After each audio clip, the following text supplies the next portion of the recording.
I remember when I was younger with my shitty Xbox 360 that I begged my dad to get me two games, Red Dead Redemption and Fallout 3. The former I would sink hours of my life into, but the latter I thought to be boring and kind of stupid. Now, younger me was right. Fallout 3 is fucking atrocious. A week ago, I bought Fallout 3 Game of the Year Edition from GOG. I love GOG, by the way, and I decided to replay it. Give it a look.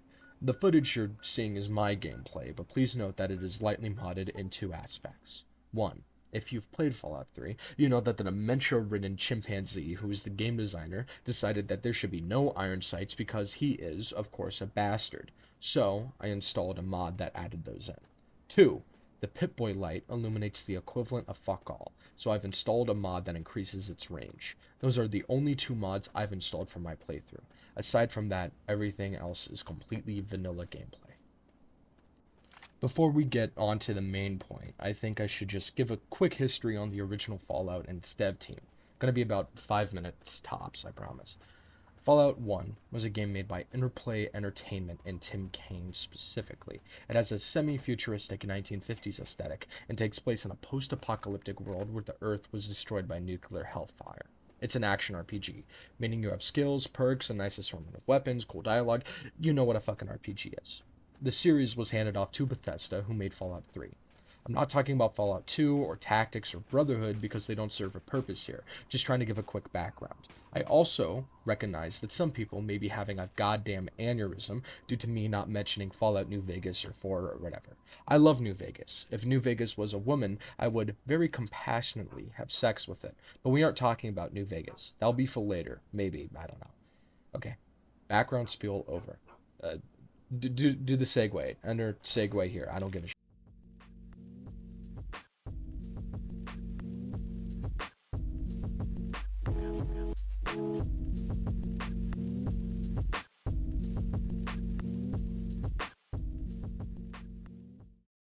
This is Megaton. It is the first town you'll most likely come across, due to it being retarded massive and having a big ass sign pointing to it. Here you have a bar with a dick Irish patty, a very depressed ghoul, a whore with standards, a chick whose family is dead, possibly the nicest guy in the wastelands of DC, a closeted homosexual, and, last but not least, a fucking atom bomb.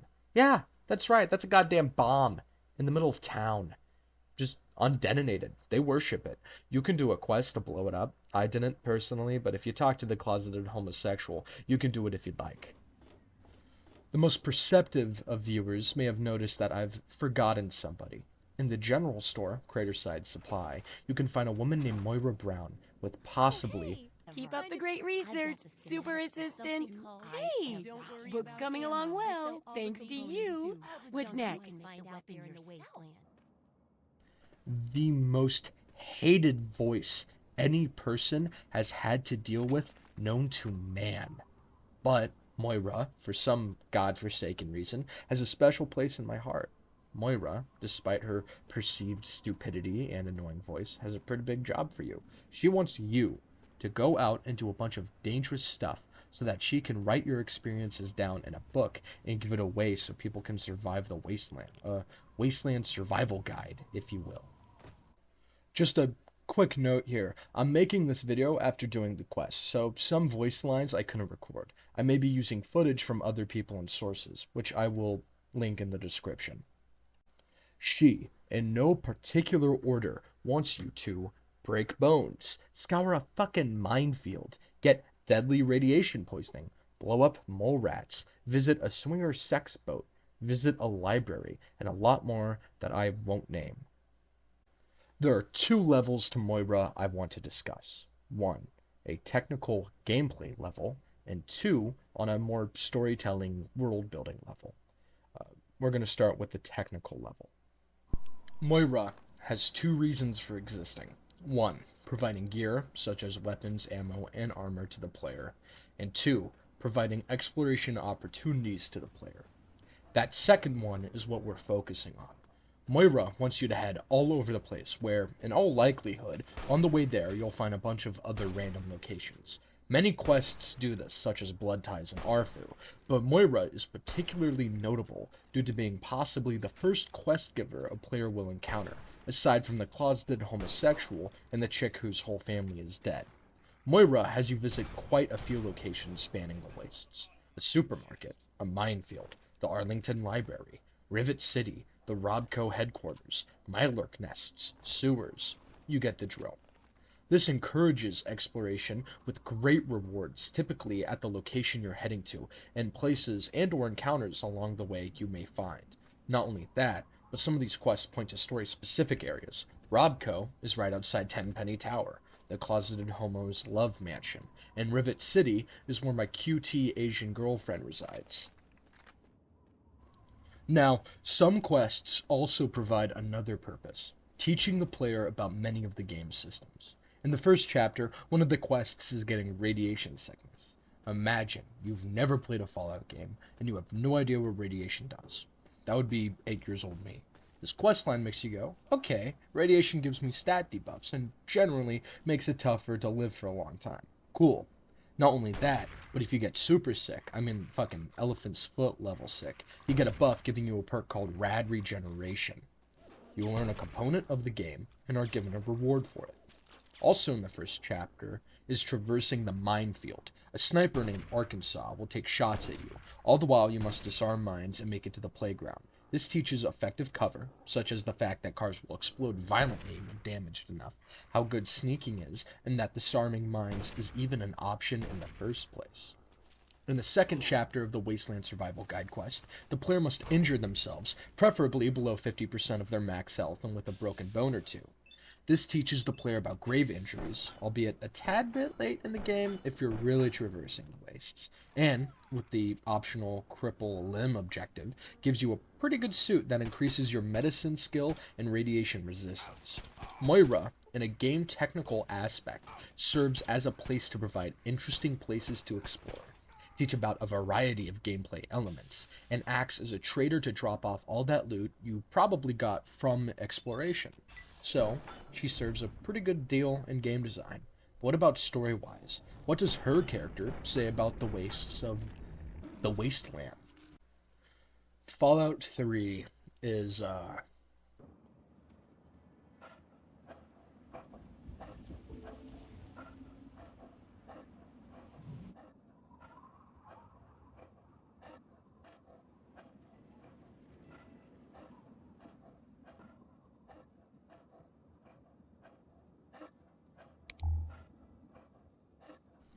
I can't really find a good way to describe it other than depressing. At times it's goofy, like Mr. White here in the sewers making super meth, or the family of vampires in the metro. But the world can switch up really fast from being goofy and fun to scary and depressing. I note this because the places of Rivet City, Arview, Canterbury Commons, Big Town, Megaton, all of these places reflect this. Big Town, for example, is a small village constantly being besieged by super mutants and slavers. Arfu is being attacked by those fucking Twilight fans I mentioned earlier. Rivet City is claustrophobic, and one of its guards are an android being chased down by its master, with a self-exiled scientist living in the other destroyed half of the warship the city rests on. It's bleak. The graphics add half of the atmosphere, being dated in a constant tinge of green and muck, applied to everything like a lube at an interracial gangbang. In Megaton, the closeted homosexual wants to set off the atom bomb in the middle because Daddy at his homo mansion wants the place wiped off the map because it's muddying up his view of the landscape. But there is hope. You can be a diplomat and hope the vampires and the people in Arfu make peace with one another. You can save Big Town from the super mutant menace. You can kill the slavers. You can help the android. You can defuse the atom bomb and kill the homo. You can help people. And that's what Moira is doing.